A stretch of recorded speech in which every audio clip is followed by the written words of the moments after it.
Hablar de Bolivia con una taza de café, con Natalia Aparicio.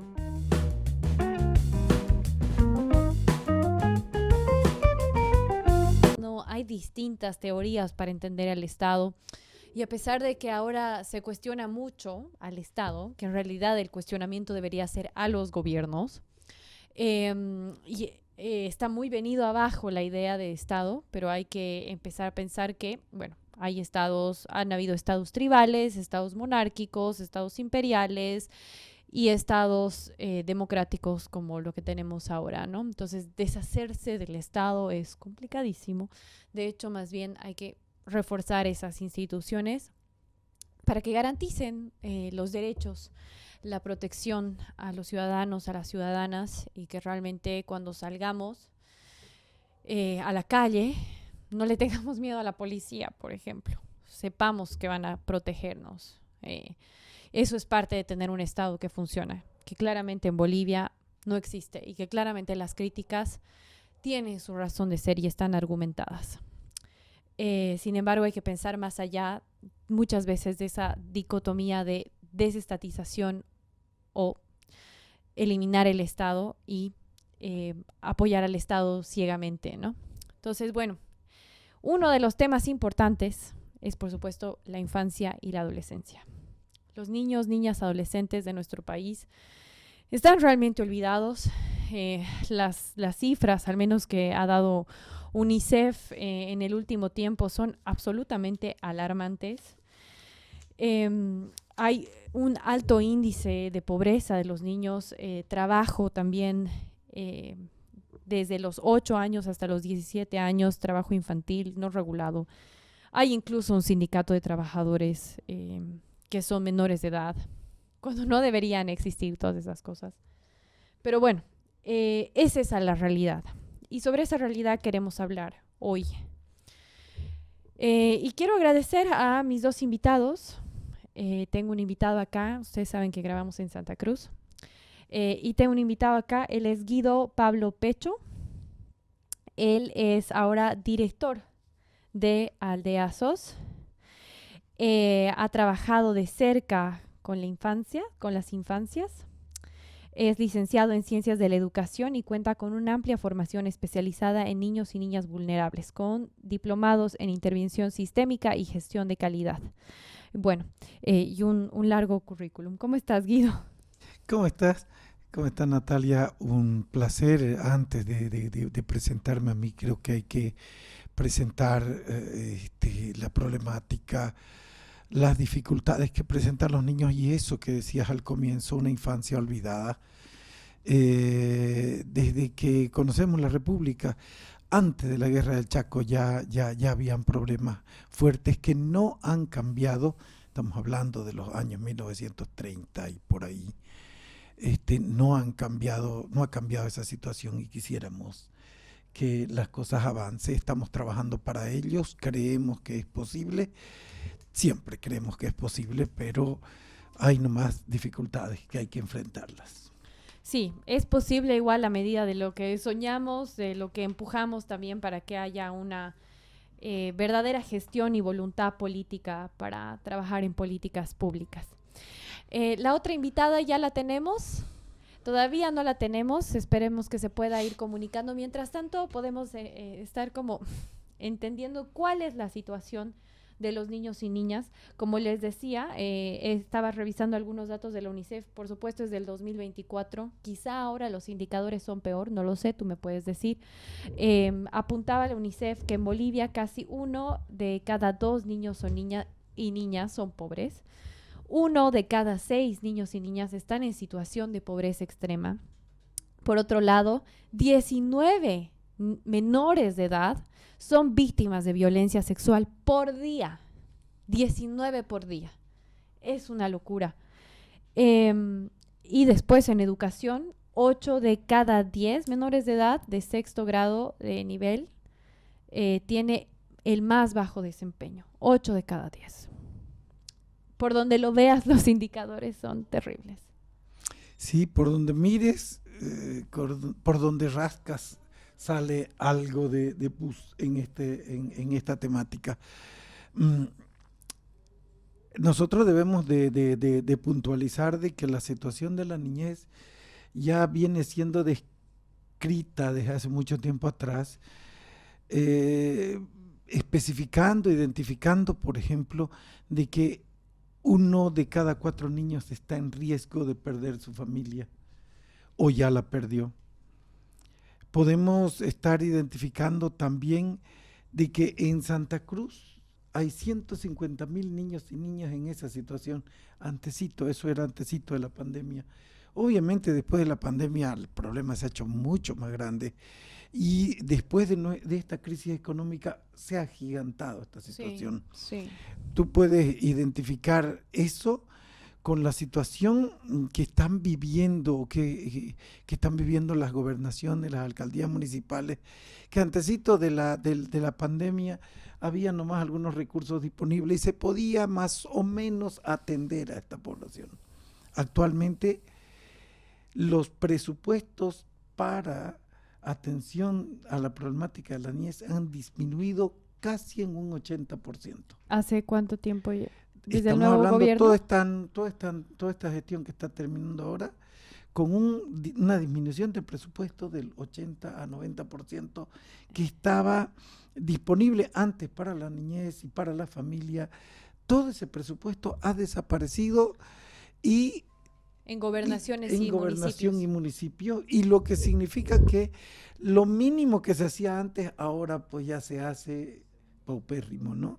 La respuesta del Estado frente a la problemática de la niñez es grave. Al iniciar te decía, antes ya de la guerra del Chaco se tenía un modelo de protección para niños y niñas huérfanos o abandonados que era totalmente institucionalizante, parecido a los orfanatos súper antiguos, ¿no? De estos de Oliver Twist, que lo has podido ver en una película, que no ha cambiado la situación. Hasta hoy estamos hablando sobre casi una cuarta parte de este siglo y no ha cambiado absolutamente nada en esa situación. No se trabaja para fortalecer la familia, los esfuerzos son mínimos, los esfuerzos son muy pocos, la inversión económica y técnica es súper mínima, es paupérrima, como te decía hace un momento. La participación de las comunidades no se la viabiliza, las comunidades están preocupadas, lo conocemos porque trabajamos con las comunidades. Estas comunidades que están preocupadas pero no saben cómo, nadie las orienta, nadie les dice hagamos tal cosa, o sea, digo a nivel de Estado. Las iniciativas que tú tienes son de la sociedad civil. Como siempre, ¿no? O sea, cae alguien enfermo, por ejemplo, ¿y qué hacemos? Ese ratito organizar kermeses para poder sostener tratamientos médicos, entre nosotros organizarnos, se tiene que mover familiares, amigos, ver cómo hacer. Ese es un pequeño ejemplo solamente en la salud, como la sociedad civil tiene que organizarse ante una clara ausencia estatal, ¿no? Ahora, mencionabas fortalecer la familia como un punto importante, entendiendo que hay distintos tipos de familia. ¿Cómo se fortalece la familia? Querida Natalia, la familia cualquiera que sea, de los distintos tipos, es valiosísima.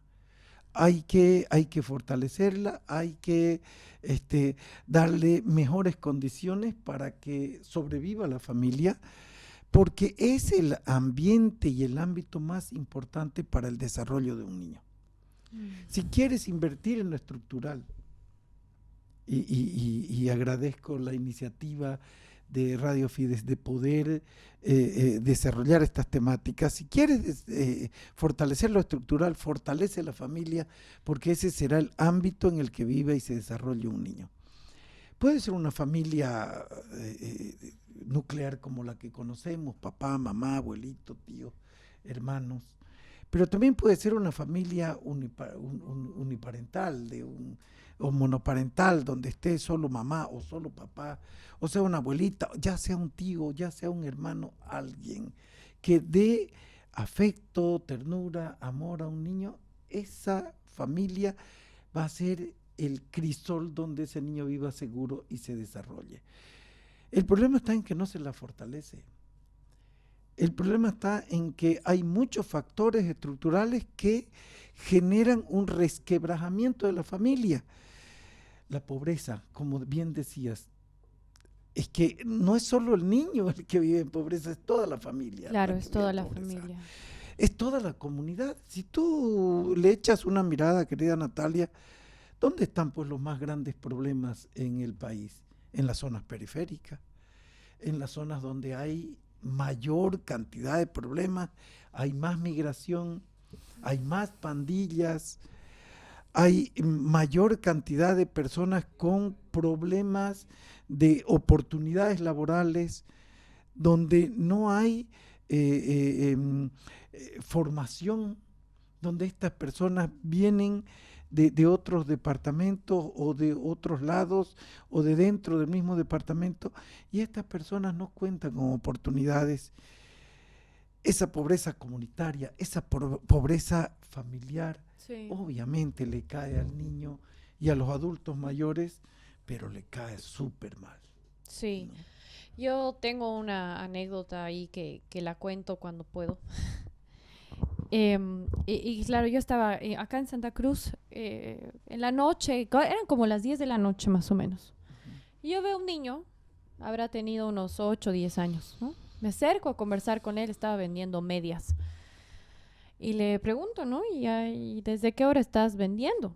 Me dice aproximadamente desde la 1, eran las 10 de la noche. O sea, una jornada laboral de ahí, ¿cuántas horas? 9 horas tenías. Y claro, en la mañana había ido al colegio.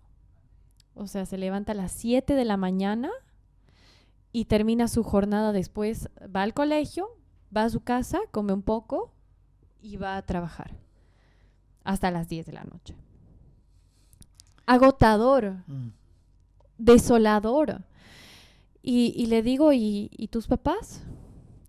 Y me cuentan, ¿no? Que el papá la pegaba a su mamá, que se peleaba muy fuerte, que al final su mamá estaba sola y que eran no sé cuántos hermanos, ¿no? O sea, toda una cadena de tragedia que, claro, y le dolía la cabeza. Ese rato le dolía aquí, a saber qué tenía, porque me dijo, siempre me duele la cabeza, ¿no? Y esa es la realidad de los niños y niñas que vemos en las calles. Pero mira, la historia que tú estás contando o el caso que tú cuentas, demuestra pobreza, por un lado, necesidad de trabajar, por lo tanto hay un niño trabajando en la calle en vez de estar estudiando. Hay un niño con problemas de salud. Hay un niño que vive en medio de la violencia y estoy seguro que también la sufre. Seguro. ¿No? Es un niño que, como te decía, no está estudiando. No. Es un niño totalmente vulnerable que está en riesgo de perder su familia, pero está en riesgo de caer en la calle. Esta es la situación que se enfrentan la población infantil de las zonas más empobrecidas de cada ciudad, de las 10 ciudades de Bolivia, o las 11 ciudades más importantes de cada Bolivia. En Santa Cruz, te digo, el distrito 6, que es el distrito La Pampa de la Isla, Villa 1 de Mayo, Plan 3000, Los Lotes, que es por la zona de Palmasola, son el lugar de donde sale la mayor cantidad de niños y niñas con esta problemática. Sus familias duelen. Mira, un niño que un día se echa a descansar, al otro día se levanta y quiere despedir a sus padres, despedir a su madre, pero el papá se había ido a consumir alcohol con la mamá en un arranque de rabia y de celos apuñala al esposo delante del hijo. el señor fallece y el niño no sabe qué hacer. Aparece la abuelita sin saber qué hacer. La abuelita desesperada porque ya tenía 2 nietos a su cargo, hijos de otra hija que se fue a Chile. A la mamá de este niño la llevan a la cárcel. El papá obviamente fallece. La señora se queda con 3 niños sin saber qué hacer. Otra de las realidades, la violencia. Qué dramático. Digo, hay que nomás pensar en estrategias para, como te decía, fortalecer la familia y hacer que los niños vivan en un entorno diferente. Y de estrategias debemos hablar. Le agradezco a la otra invitada. Ella es Durby Blanco. Ella es directora de Igualdad de Oportunidades, dependiente del Viceministerio de Igualdad de Oportunidades. Durby, ¿cómo estás? Gracias por darte un tiempito, por aceptarnos y hacerte espacio en tu agenda. ¿Cómo estás? Hola, querida Natalia. Muy bien, aquí escuchando justamente todo lo que habla uno de nuestros aliados con los que venimos trabajando precisamente en temática de la niñez, de prevención de violencia, del fortalecimiento precisamente de la familia. Y sí, como viceministerio, desde la cabeza de la viceministra, ¿no? que desde el primer día ella asumió la responsabilidad precisamente con la niñez, que es quizás nuestro fuerte, y es la gestión que estamos fortaleciendo precisamente por toda la problemática estructural. Hemos entrado a un viceministerio donde la niñez era completamente olvidada y donde los mecanismos precisamente de protección no funcionaban desde lo central hasta lo municipal, ¿no? Entonces, más bien, muchas gracias por la invitación y estamos aquí para aportar desde lo que se viene trabajando. Gracias, Durby. Quiero preguntarte, ¿qué estrategias están viendo ustedes para reducir los índices de desigualdad que, como dice acá bien Guido, empujan, ¿no?, a la deserción escolar, empujan al trabajo infantil, etcétera? No sé si ya han empezado a elaborar estrategias en relación a esto. Claro, mira, lo que nosotros encontramos es que precisamente no había una articulación entre todos los entes, es decir, salud, entre educación, y no había lineamientos desde el viceministerio, que precisamente somos el ente rector, y además no había una coordinación con todos los sectores que trabajan con la niñez.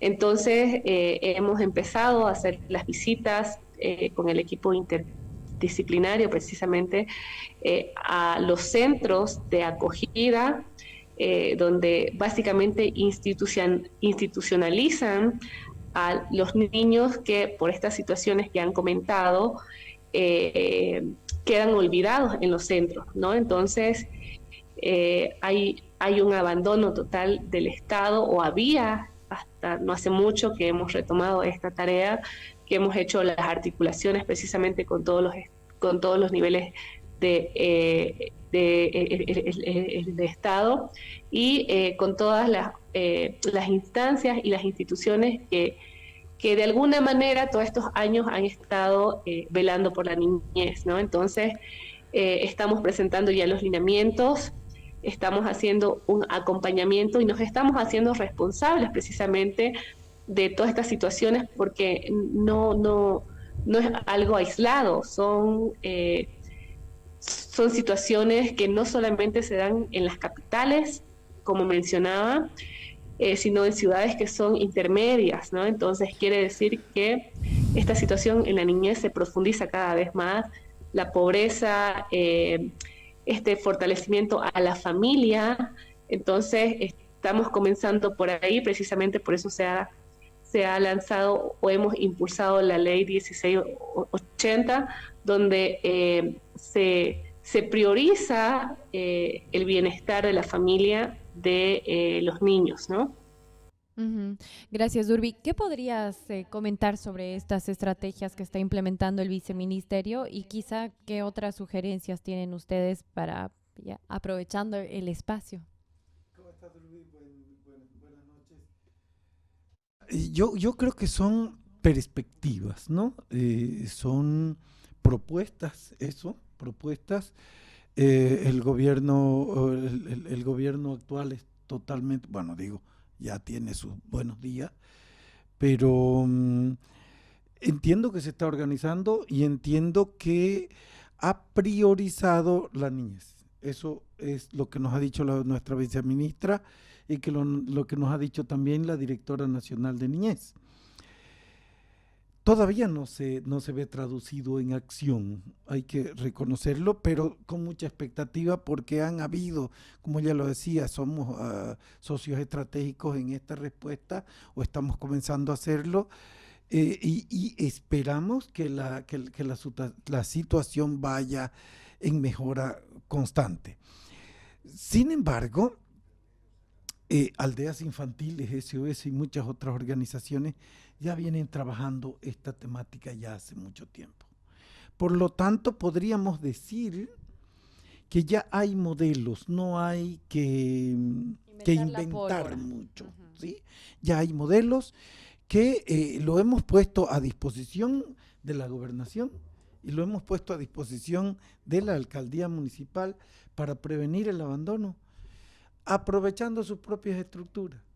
Por ejemplo, los centros infantiles, lo que ellos le llaman guardería. El problema es que los niños no se guardan, ¿no? Entonces son centros infantiles. Podríamos aprovechar de que esos centros infantiles estén dirigidos y tengan mejor atención en las zonas periféricas y que estén dirigidos a poblaciones vulnerables. Por lo tanto, esa misma población puede servir para comenzar a fortalecer la familia. Nosotros lo hemos hecho casi 25 años y hemos entregado al Estado esa experiencia que hasta hace unos días atrás murió. Estoy seguro y le tomamos la palabra al gobierno actual de que lo va a volver a reeditar y volver a usar como una estrategia. ¿A qué te refieres con que murió? Porque se cerraron los centros infantiles y se aperturaron poco tiempo como guarderías, ya no como una estrategia de fortalecer la familia. Lo que significaba era que lo usaron para que vayan los niños, se queden ahí durante el día, pero no se fortalecía la familia.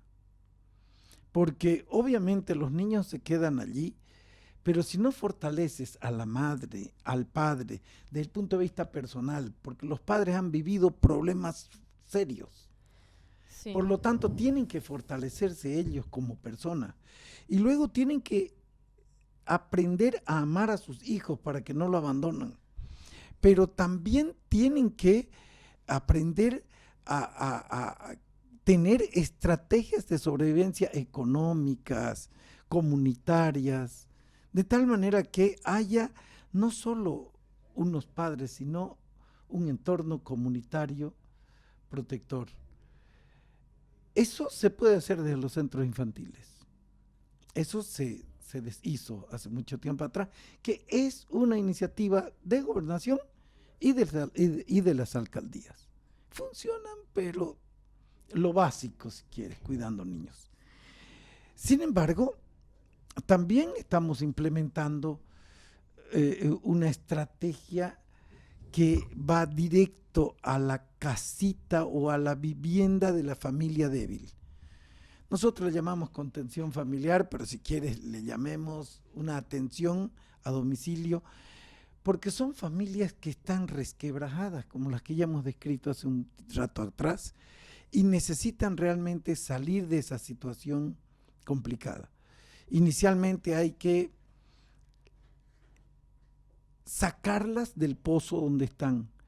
Equivale ya a decir, tal vez estén enfermos, tal vez los niños no vayan a la escuela, tal vez no llegue la comida a la mesa. Todo eso hay que ayudarles y facilitarles.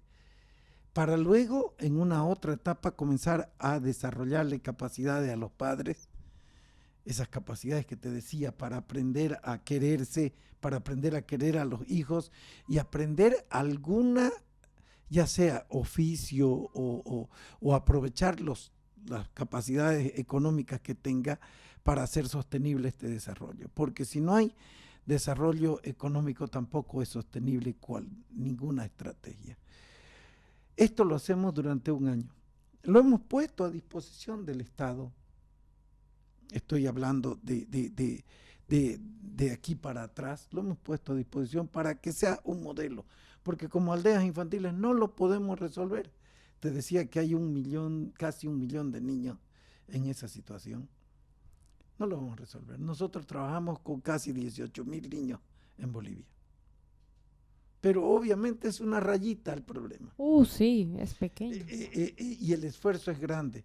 Pero claro, se puede hacer, podemos brindar el modelo y queremos entregárselo al Estado.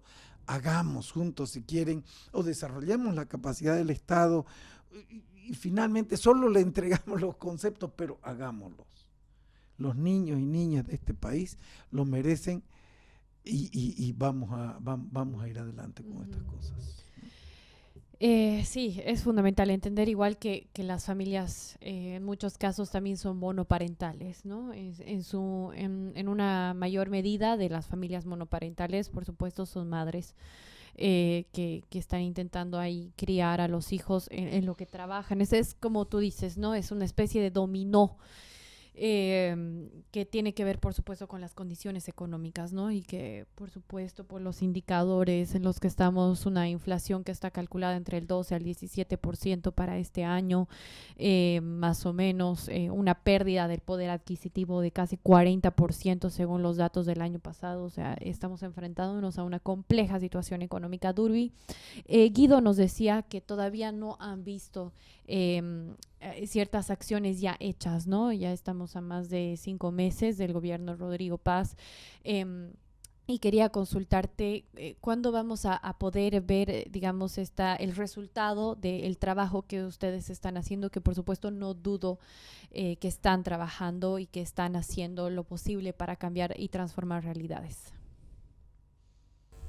Sí, bueno, creo que las acciones que se han dado han sido más significativas que en los anteriores 20 años, en el sentido de que justamente hemos impulsado no solamente la normativa, sino la reglamentación que en lo que nos corresponde, como por ejemplo el apoyo a las víctimas secundarias precisamente de los feminicidios, que no es menor precisamente por lo que se comenta. Estamos en una situación de violencia estructural, donde las víctimas más afectadas, podríamos decir, además de las mujeres que pierden la vida por situación de violencia, en este caso por los feminicidios, son los hijos, ¿no? Que esto queda precisamente como un shock en la sociedad.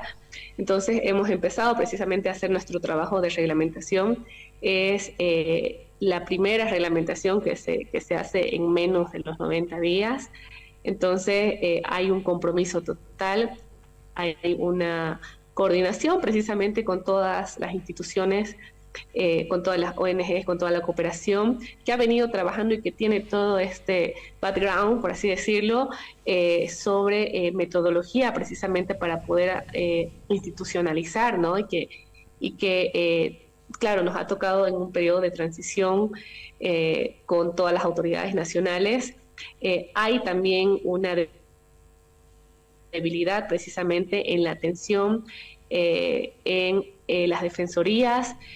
Hay una debilidad también, ¿no?, en la cuestión de los planes que se hacen pensando no solamente en las mujeres, sino también en los niños, como por ejemplo los planes para la seguridad ciudadana no están pensados, o incluso muchas alcaldías ni siquiera lo tienen previsto, un plan de seguridad ciudadana que contemple a los niños, ¿no? Entonces, nuestro trabajo precisamente es de coordinar, porque no solamente es una cuestión del Estado central, sino de bajar los lineamientos y poder coordinar precisamente con todos los niveles y poder fortalecer y además poder dar atención integral, ¿no? Que es uno de los problemas más grandes que tenemos y que se reconoce precisamente porque no hay personal especializado. Entonces nuestro trabajo es justo eso, ¿no? Fortalecer,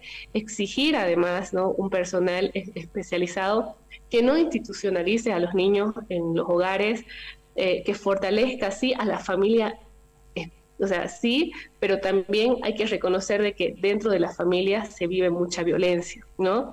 Entonces, creo que nuestro trabajo tiene que ir integrado no solamente a la niñez, que es nuestra prioridad, sino también a la prevención de violencia y poder articular no solamente como viceministerio, sino con todos los ministerios, trabajo, educación, con salud, con medio ambiente, justamente para garantizar un entorno seguro y que además que los presupuestos también tengan previsto o tengan en cuenta que hay una situación estructural dentro de la problemática de niñez, que no solamente se vincula con niñez, como bien lo decías, es una cuestión de crisis en la que estamos. Entonces creo que con esta transición, con estos números con los que estamos, es importante justamente la rearticulación,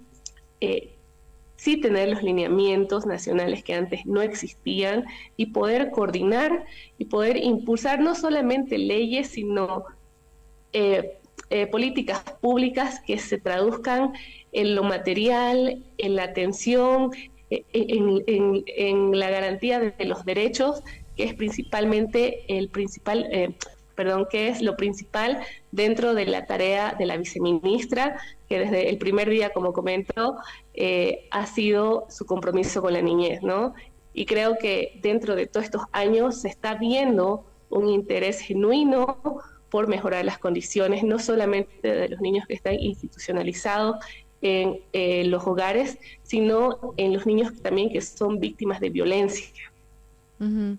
Durbi, te agradezco muchísimo por tu tiempo. Me parece que tienes otros compromisos. Eso es lo que producción me está apuntando. Así que agradezco muchísimo tu tiempo. Me hubiese encantado hacerte muchísimas más preguntas, pero vamos a tener que buscar eso en alguna otra oportunidad. Te agradezco de nuevo, Durbi, por el tiempo. Y nada, les deseo siempre mucha suerte a ustedes para que puedan concretar todo aquello que estamos soñando para transformar y cambiar las realidades dentro de Bolivia.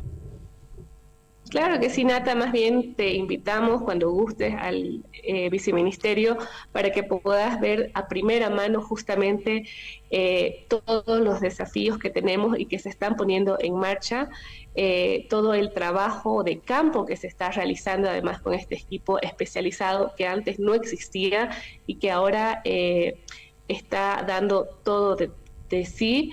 Entonces hay un reconocimiento no solamente desde la cooperación, sino desde los otros gobiernos en esta cercanía y en esta capacidad de poder articular y de mejorar la atención y las políticas públicas que vayan orientadas a la niñez, ¿no? Entonces, les esperamos, estamos aquí todavía trabajando, entonces les agradecemos por el espacio y cuando gusten, por favor. Mucha fuerza y no tiren la toalla. Gracias, Durbi, por la invitación, ya estaremos coordinando. Bueno, me quedo contigo, Guido. Pero mejor, no mentira. ¿Qué te parece? ¿Qué te parece la intervención de Durbi? A mí me parece excelente desde el punto de vista de que reconoce el viceministerio, y he tenido la oportunidad de conversar con la viceministra, con la directora nacional de niñez, totalmente transparente y con gran parte de su equipo. He tenido la oportunidad y Aldeas Infantiles SOS ha podido estar con ellos, que creo que como muchas otras organizaciones han podido estar con ellos.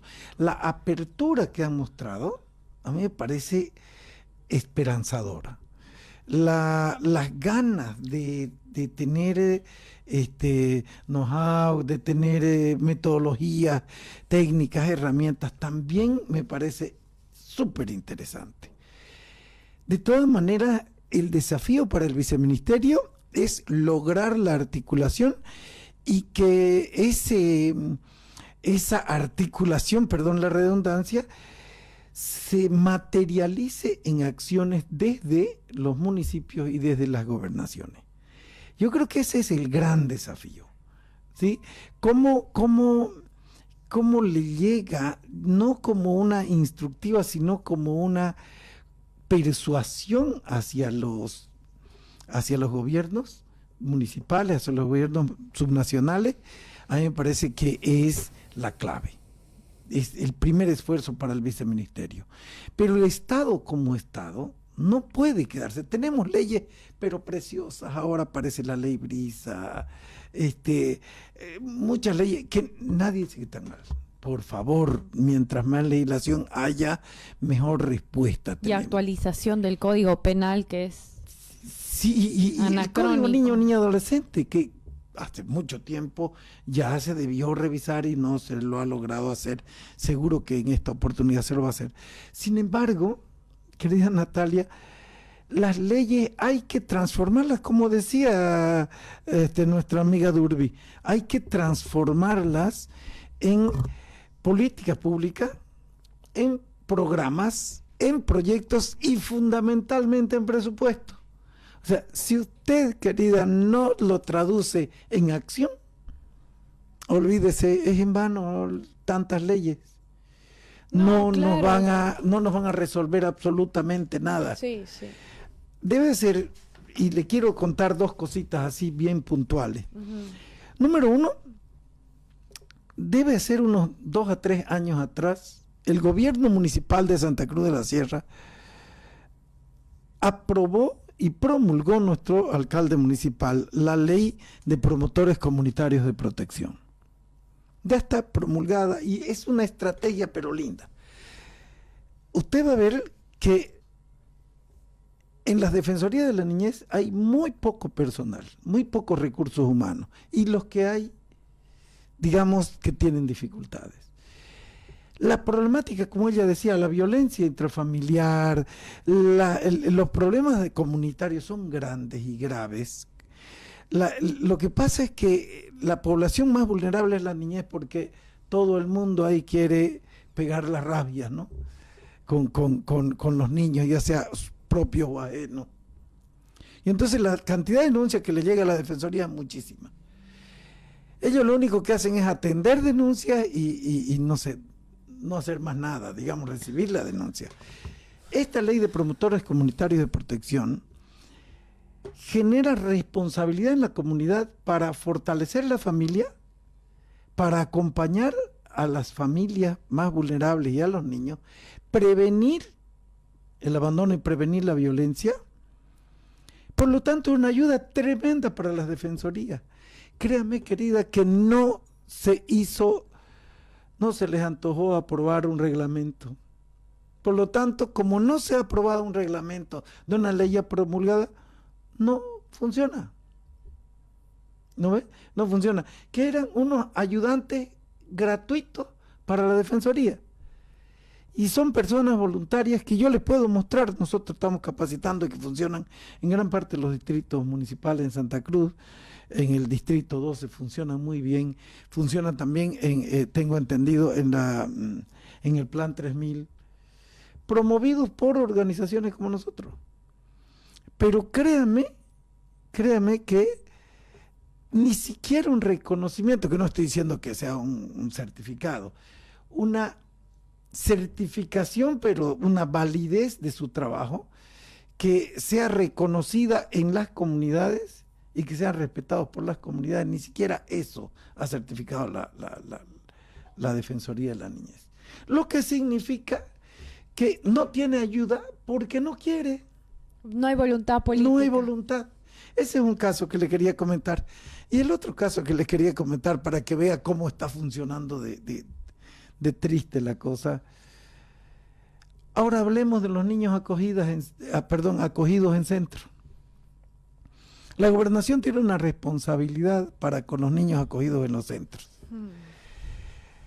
Créame que los centros acogidos, porque aldeas infantiles también tienen los centros infantiles, no solo previene el abandono, porque trabajamos mucho en la prevención.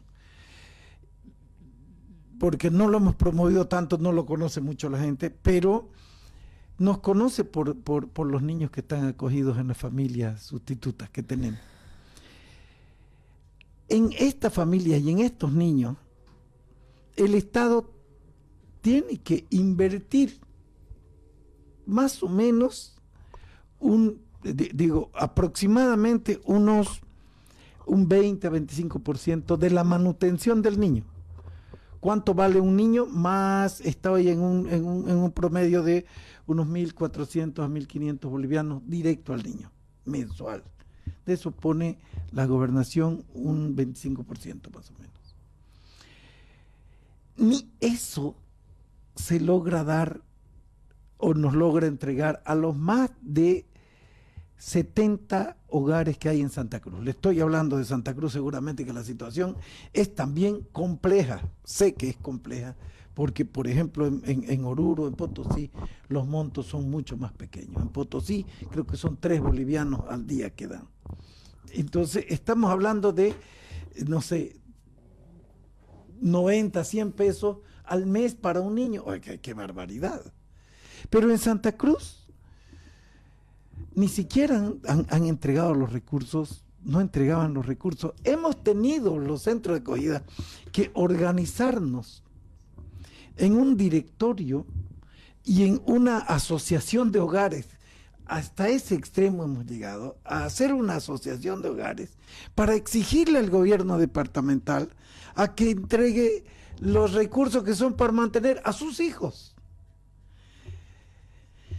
Hemos tenido que presentar un amparo constitucional. Ah, sí. Sí, ahorita está ¿Qué año? En este último, Ahora. estoy hablando de unos 2, y eso, ni 2 meses, 1 mes y medio. Tenéis que presentar un amparo constitucional para que entreguen la beca para sus hijos. Oye, esto me hace acuerdo a aquellos padres que no dan la pensión. La pensión a sus hijos. Eso no se ha podido dar. Entiendo la crisis económica, la entendemos todos, pero ¿qué le decimos a los niños? Claro. Tu padre no tiene plata, por lo tanto no vas a comer, no vas a vestir, no vas a ir al colegio, no te vas a bañar. O sea, ¿qué le vamos a decir? O sea, si solo era declarar prioridad. No había otra cosa que hacer, declarar prioridad. Y no sé, el estadio es importante, perdón, ya no, a mí me gusta el fútbol, soy amante del fútbol. Pero ya, yo no estaba entendiendo por qué te estabas disculpando, yo por qué. El estadio departamental es importante, pero no puede ser más importante que la comidita para los chicos. No, pero por supuesto, eso ¿No ve? debería ser obvio, ¿no? Claro, si el Estado es el protector, el padre de los niños que están en situación de abandono, huérfandad, entonces, por favor, respondan de esa situación. Esperemos que, como dice nuestra amiga Durbi, y como dice nuestra amiga Jessica Echeverría, o nuestra amiga Daniela Suárez, que son las autoridades ahorita que están en el viceministerio, esperemos que esa persuasión llegue a nuestro alcalde municipal, don Mamén Saavedra, o nuestro gobernador, don Juan Pablo Velasco, que llegue con un sentido de sensibilidad y que la respuesta, según ley, vaya traduciéndose en acción, no solo en leyes, ¿no? Exacto, porque esa es la gran brecha que tenemos, ¿no? Una anomia política que tenemos en Bolivia. La ley dice una cosa, pero en los hechos se hace otra cosa, ¿no? No hay una correlación del marco legal y de lo que realmente pasa, ¿no? Y esta no correlación, la inexistente correlación de ley y de efectividad de la ley, todos nosotros somos responsables de aquello, ¿no? Absolutamente todos. Y por otro lado, yo me cuestiono, me pregunto, evidentemente los ingresos, por ejemplo, por el IDH han bajado, hay evidentemente un déficit fiscal, el gobierno percibe mucho menos. Y eso también baja el presupuesto destinado para gobernaciones, municipios, ¿no? Ahorita estamos entrando a un proceso de transición donde nuevas autoridades van a asumir y las anteriores gestiones están con muchos problemas, o sea, incluso de deudas con los funcionarios públicos, el no pago, por ejemplo, a empresas licitadas para hacer distintos tipos de trabajos, por ejemplo, la basura. Entonces, claro, hay mucho conflicto y tú dices, esperemos que el alcalde y el gobernador respondan, no solamente en Santa Cruz, sino en toda Bolivia puedan responder esto, porque esto es de verdad una cuestión generalizada, ¿no? Entonces, bueno, yo también me cuestiono, volviendo a lo que al planteamiento inicial, ¿qué se puede hacer también desde el Estado con esta carencia de recursos económicos? A pesar de que tengo entendido que incluso Bolivia es de los países que, por ejemplo, más ha destinado un presupuesto a la educación en relación a Latinoamérica, pero que no se ve ese mayor destino de recursos en educación, no se ve plasmado porque los índices de educación son muy bajos. En nuestro país las escuelas tienen serios problemas, ¿no? Hay muchos jóvenes que, lo hablábamos acá, cuando hablábamos de la universidad, de la educación superior.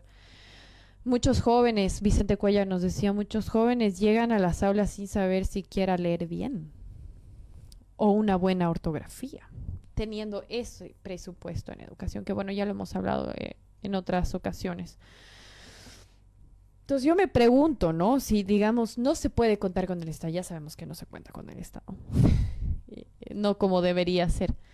Están ustedes organizándose desde lo privado, están organizándose desde la sociedad civil, colectivamente, viendo qué hacer. ¿Hasta cuándo es esta situación sostenible? Querida Natalia, pero no podemos quitarle la responsabilidad al Estado. O sea, no podemos convencernos, querida Natalia, de que ya sabemos que no podemos esperar del Estado. Tenemos que esperar del Estado. No somos nosotros, por favor. O sea, no es Aldeas Infantiles, no es otra organización u otra ONG la que necesita los recursos. Nosotros canalizamos recursos del Estado, de las empresas, de la sociedad civil, de amigos SOS, que ahora te voy a pasar un cuponcito para que te hagas amiga de SOS.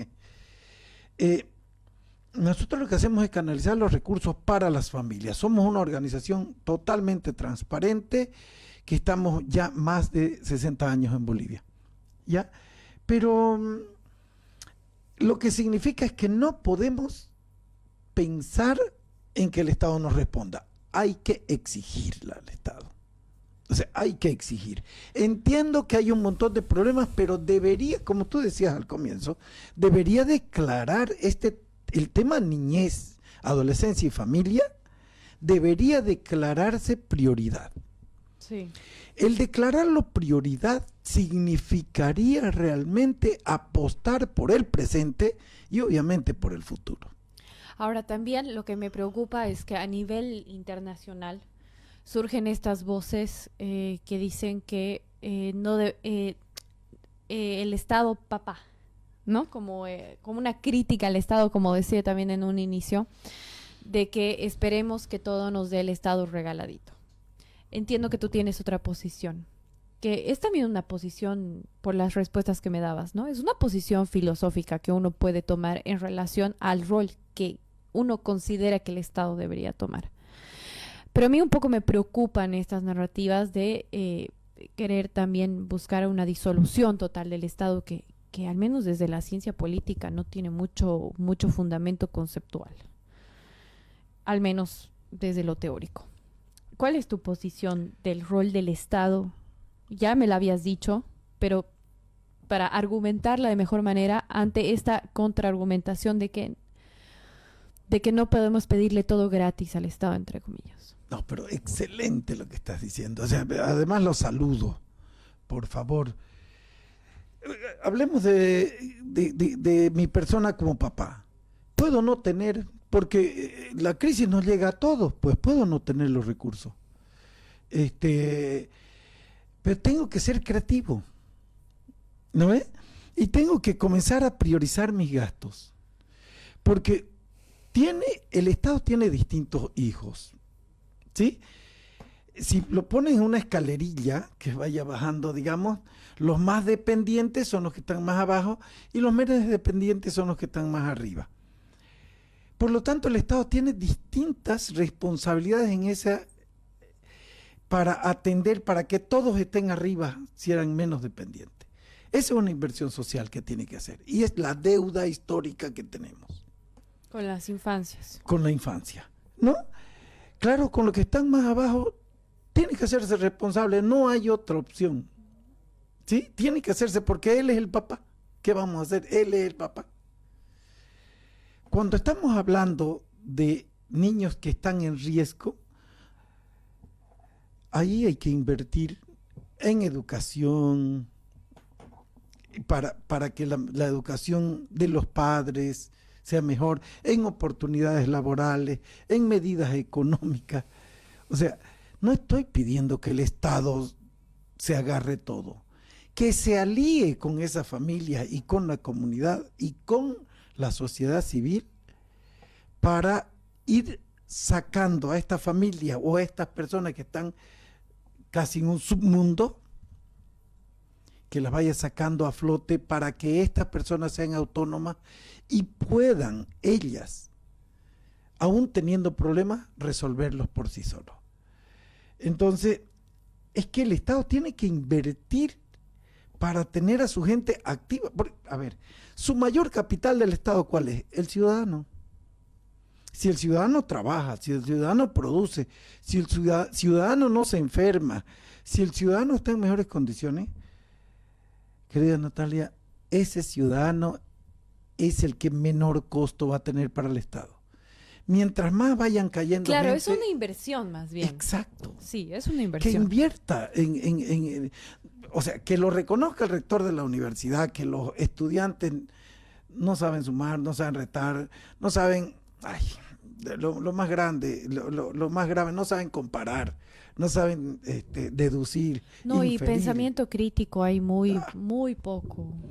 Por eso, si nos damos cuenta que eso ocurre, ¿cómo pensamos resolver el problema? Mejoremos la educación, está bien. Pero también mejoremos la comida, también mejoremos dónde un niño va a vivir, también mejoremos, o sea, lo básico, pues la salud, ¿no?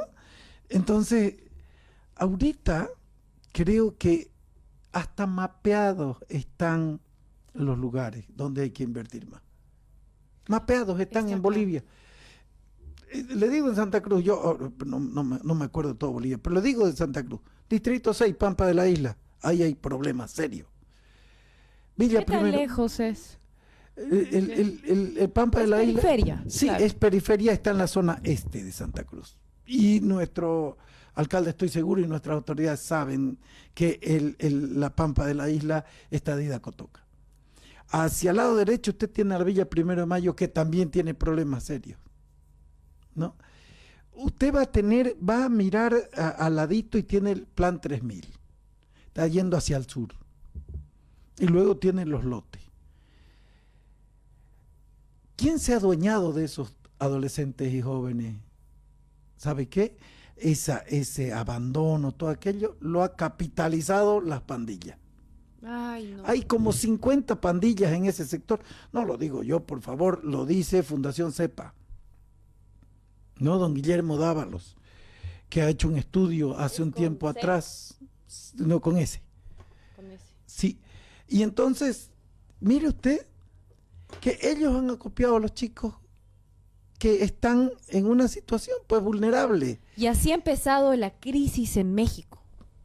¿Por qué el Estado, si ya sabemos dónde está el problema, por qué no está corriendo hacia esos lugares a fortalecer la familia? ¿Por qué no invierte ahí?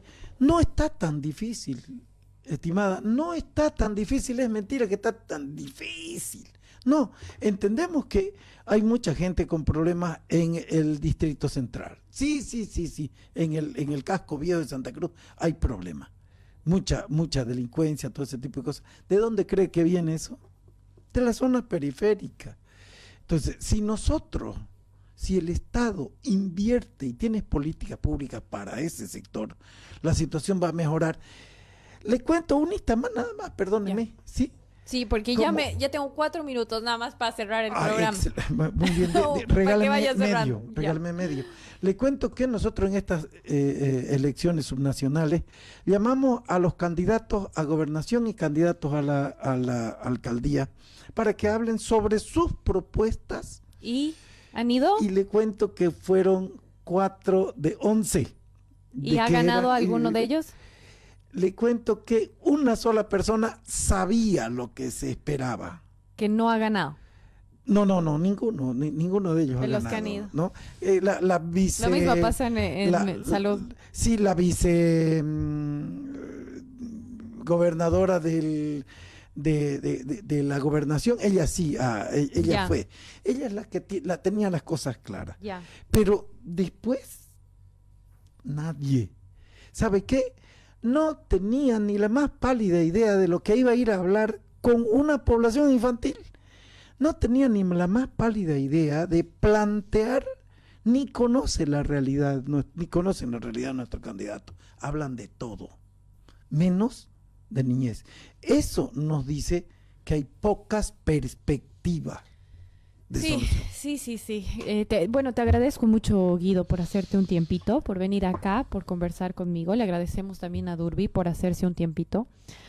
Y algo que fundamentalmente falta mucho en Bolivia es el gobernar con datos, establecer política pública basada en datos.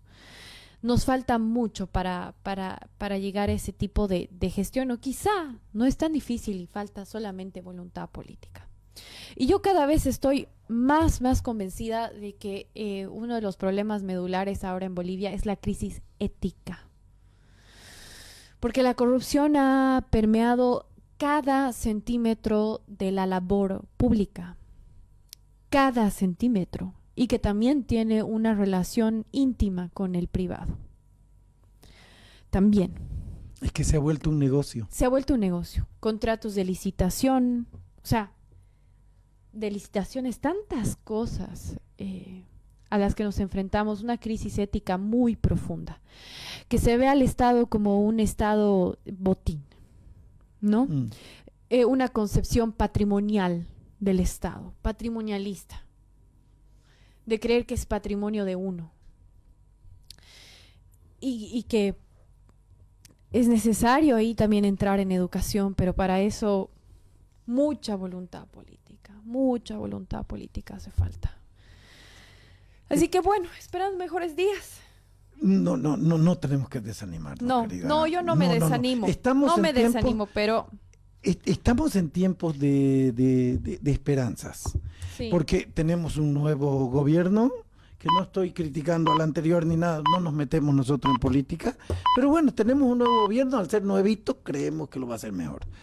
Pero queremos ver. Sí, exacto. Y tenemos unas autoridades también nuevas en los gobiernos subnacionales y también tenemos la esperanza de que sea bien. Y yo ojalá pueda venir dentro de un tiempo atrás para que veamos cómo va yendo esto. Sin embargo, estamos en tiempos de esperanza. Pero la esperanza, ¿quién es? El ciudadano de a pie. La esperanza, ¿quién es? También la empresa. Puede él decir, ya pues, mi estado está medio tambuleque, como decimos en Santa Cruz, medio débil, y yo voy a invertir, yo me voy a comprometer, yo me voy a aliar a organizaciones como estas y voy a dar un grano de arena, un aporte mensual para que la cantidad de niños y niñas que ahora, como nosotros atendemos como 15.000 a 18.000 niños en Bolivia, sea mayúscula. Ojalá. Nosotros andamos todo el tiempo buscando los recursos para eso. Bueno, Ojalá que lo logremos. ojalá que lo logremos. La esperanza es lo último que se pierde. Así es.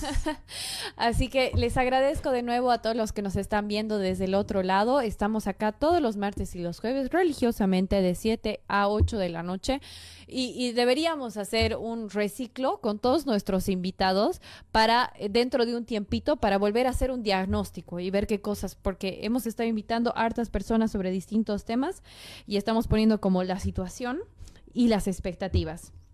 Y después sería interesante dentro de un tiempito retomar y revisar esas expectativas que teníamos como ejercicio de control social incluso. Así que les agradezco muchísimo a ustedes del otro lado. Recuerden que también tenemos un reprise a través de Radio Santa Cruz los fines de semana.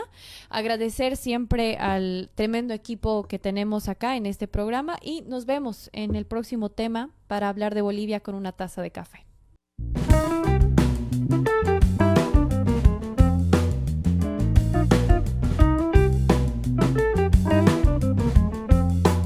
Hablar de Bolivia con una taza de café. Con Natalia Aparicio.